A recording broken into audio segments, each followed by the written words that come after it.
নিম্নচাপের মধ্যে কুয়াকাটা গিয়ে কী অভিজ্ঞতা হলো তার প্রথম পর্ব যারা দেখেন নাই অবশ্যই দেখে আসবেন। আর নিয়ে এলাম আপনাদের মাঝে দ্বিতীয় পর্ব।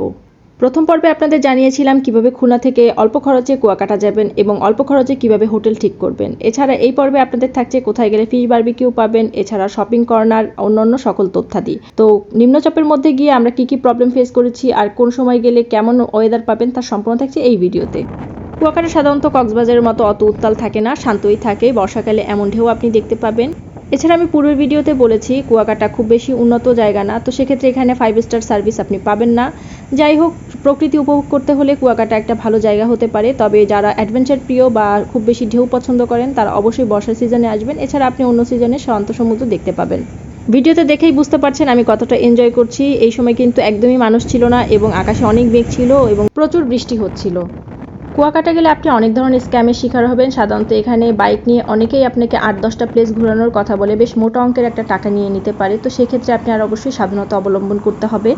বাইকাররা আপনাকে অনেকগুলো জায়গার নাম বলবে যেখানে তারা ঘুরতে নিয়ে যাবে, যেমন লালকাঁকড়ার চর, এছাড়া কুয়াকাটার কুয়া, বৌদ্ধ মন্দির, লেবুর চর, তিনমোহনা। তো এই জায়গাগুলো ঘোরার ক্ষেত্রে অবশ্যই আপনি বুঝে শুনে যাবেন, কারণ প্রত্যেকটা জায়গা কিন্তু খুব কাছে এবং খুব বেশি দূরত্ব না। দেখা যাবে আপনি 10 পা 15 পা হাঁটলেই ওই পরবর্তী জায়গাটাই চলে যেতে পারছেন। তো 3 থেকে 500 টাকার মধ্যে আপনি বাইক ভাড়া করতে পারেন, তাহলে আপনি বৌদ্ধ মন্দির, কুয়াকাটার কুয়া এবং অন্যান্য অনেক জায়গাগুলো আপনি ঘুরতে পারবেন এবং রাখাইনপল্লিতেও আপনি যেতে পারবেন। যাই হোক, আর সূর্য উদয় দেখতে হলে অবশ্যই আপনাকে বাইকে করে ওই পর্যন্ত যেতে হবে, না হলে আপনি সূর্য উদয় দেখতে পাবেন না। আর সূর্য উদয় কিন্তু শীতকালে দেখা যায় না, কুয়াশা থাকে অনেক বেশি, যার কারণে আপনি সূর্য উদয় কিন্তু দেখতে পাবেন না। যাই হোক, অনেকক্ষণ ঘোরাঘুরি হলো, শরীরটা খারাপ লাগছিল বলে এক কাপ চা খেয়ে নিলাম। তো চাটা একদম খেয়ে মনে হচ্ছিল হ্যাভেনলি একটা ফিলিংস। আর এখানে কিন্তু বিভিন্ন সময় প্রাকৃতিক দুর্যোগ আঘাত হানে, যার জন্য অনেক কিছুই বিলুপ্ত হয়ে গেছে, অনেক স্থাপনা কিন্তু নষ্ট হয়ে গেছে, বিল্ডিংগুলো ভেঙে গেছে, গাছপালা নষ্ট হয়ে গেছে। এই যে দেখুন, অলরেডি একটা গাছ কিন্তু উপড়ে গেছে। যাই হোক, এই এলাকাটা একদম দুর্যোগ প্রবণ একটা এলাকা এবং প্রায় সময়ই দুর্যোগ আঘাত হানে। রাতভর জার্নি করে কুয়াকাটা আসার পর একদমই রেস্ট না করে আবার ঘুরতে বের হয়ে পড়েছিলাম এবং টানা বৃষ্টিতে ভিজে খুব ক্লান্ত লাগছিল, যার জন্য এখানে বসে একটু রেস্ট নিচ্ছিলাম। আর এই জায়গাটা খুব ভালো লেগেছে। এটা কিন্তু কুয়াকাটা মেইন পয়েন্ট থেকে বেশ একটু দূরে, অনেকটা পথ হেঁটে তারপর আমরা এইখানে এসেছি এবং কোনো রকমের যানবাহন ছিল না। তো একটা পর্যায়ে একদম বেশি ক্লান্ত হয়ে যাওয়ার ফলে একটা ভ্যান পেয়েছিলাম, যে ভ্যানে করে আমরা যাচ্ছিলাম মেইন পয়েন্টে, অর্থাৎ কুয়াকাটা যে বিচ মেইন পয়েন্ট ওখানে। কুয়াকাটা আমি পূর্বেও অনেকবার এসেছি, তো এইবার এসে যেটা দেখলাম বিচটা ভেঙে গেছে, আগের মতো বিচটা নেই। তো কুয়াকাটা বিচের পাশ থেকেই কিন্তু রাস্তা চলে গেছে। আপনি বাইকটাকে যদি প্রেফার না করেন তো সেক্ষেত্রে অটোও কিন্তু যায়, অটোতে করে আপনি যেতে পারবেন, তবে অটো দুর্গম জায়গাগুলোতে যায় না। তো আমার অটোতে যাওয়ার অভিজ্ঞতা নেই বলে আমি আপনাদের বলতে পারছি না যে অটো যাওয়ার অভিজ্ঞতা কেমন ছিল। তো এখানে আবার আমি সমুদ্রের মধ্যে নেমে পড়েছিলাম। সমুদ্র থেকে আমরা সরাসরি হোটেলে চলে গিয়েছি, দীর্ঘক্ষণ ভিজেছি। এখন এই টাইমে প্রায় 3টার মতো বাজছিল, 3টা পর্যন্ত আমরা এরকম বাহিরে ঘোরাঘুরি করেছি এবং একরকম কাঁপুনি শুরু হয়ে গিয়েছিল। তো হোটেলে গিয়ে আমরা কিন্তু একদম ফ্রেশ হয়ে তারপর খাওয়া দাওয়ার উদ্দেশ্যে বের হয়েছি।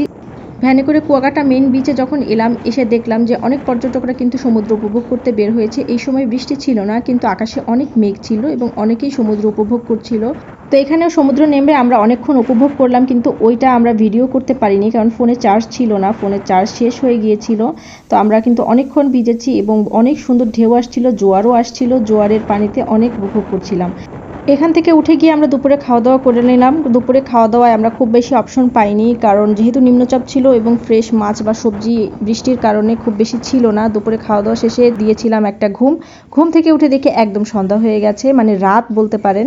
তো আবার একটু উত্তাল সমুদ্র দেখতে আসলাম এবং কিছু কেনাকাটা করা যায় কিনা এটা দেখার চেষ্টা করছিলাম। তো শপিংয়ের ক্ষেত্রে একটা বিষয় হচ্ছে, কুয়াকাটা মেইন পয়েন্ট থেকে যদি আপনি শপিং করেন তাহলে সব কিছুর অত্যাধিক দাম থাকে। তো স্বল্প মূল্যে যদি বা সাশ্রয়ী মূল্যে আপনি শপিং করতে চান তাহলে অবশ্যই আপনার রাখাইনপল্লিতে যেতে হবে। রাখাইনপল্লিতে আপনি স্বল্প মূল্যে বা সাশ্রয়ী মূল্যে অনেক কিছুই কিনতে পারবেন। তো এখানে কেনাকাটার যে আইটেমগুলো ছিল এগুলো অলরেডি আমার বাসায় ছিল বলে আমি এখান থেকে কিছু কিনিনি এবং অত্যাধিক দাম হওয়ার কারণেও আমার কিনতে আর ইচ্ছা করলো না। তবে আমি দেখছিলাম কিছু পেন্ডেন্ট বা ব্রেসলেট টাইপের কিছু নেওয়া যায় কি না, কিছু গিফট আইটেম কাউকে দেওয়ার জন্য। কিন্তু কিছু ব্রেসলেট আমি কিনেছিলাম আর কিছু পেন্ডেন্টও আমি কিনেছিলাম। খুব বেশি শপিং আমি করিনি। তবে এখানে সাশ্রয়ী মূল্যে শুটকি মাছ পাওয়া যাচ্ছিল, মাত্র 450 টাকা কেজিতে লইট্টা শুটকি পাওয়া যাচ্ছিল, যার কোয়ালিটিও বেশ ভালো ছিল। তো আমার কাছে এটার দাম কিন্তু রিজনেবলই মনে হয়েছে। আর এই পেন্ডেন্টগুলো কিন্তু আমার অনেক ভালো লাগে, আমি অলরেডি এর আগেও অনেকবার কিনেছি, আমার কাছে আছে এবং এখান থেকেও আমি কিনেছিলাম কিছুটা, তবে দাম বেশি নিয়েছিল।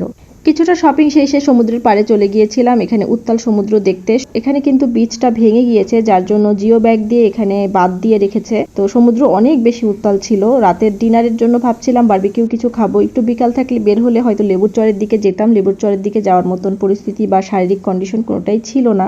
একটু পরপরই বৃষ্টি আসছিল এবং ঝিরঝির বৃষ্টি হচ্ছিল।